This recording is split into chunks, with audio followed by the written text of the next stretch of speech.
ფოთის მერიაში დევნილების შიმშილობენ აქციის მონაწილეები ბინები დაკმაყოფილებას ითხოვენ და აცხადებენ, რომ ვერც დევნილთა სამინისტროში და ვერც პრემიერისა და პრეზიდენტის ადმინისტრაციაში პასუხი ვერ მიიღეს.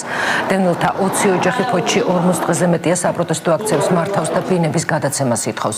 მათი განმარტებით ფოთის ახალ რაიონში დევნილებისთვის ბინების გაცემა კორუფციული გარიგების საფუძველზე მოხდა, რის გამოც მათ საცხოვრებელი ფართები ვერ მიიღეს.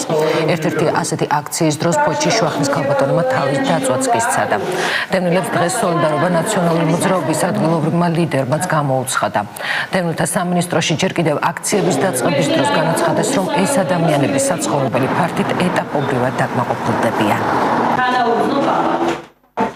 შიმშილობთ, არავის ხელს არ უშლის. ზივართ წყნარად.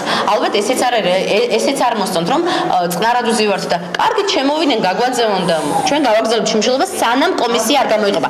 სიები, რომელიც გადმოფცდა, ძალიან ბევრი გვარებია ჩამოწერილი, ვისაც საშუალება აქვს, ყველა კითხვაზე პასუხი გვიპასუხონ. კომისია მოვიდეს დევნილთა სამინისტროდან, რადგან რომ პასუხი გავიგოთ რა არის ბოლოს და ბოლოს.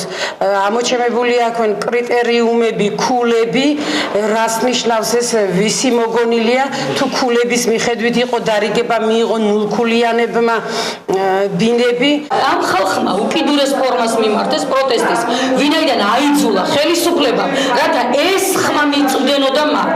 მე როგორც ერთ-ერთი თუნდაც მოქალაქე, ერთიანი ნაციონალური მოძრაობის ქალთა ორგანიზაციის თავმჯდომარის მოადგილე, თანადგომას უცხადებ ამ გაჭირვებას.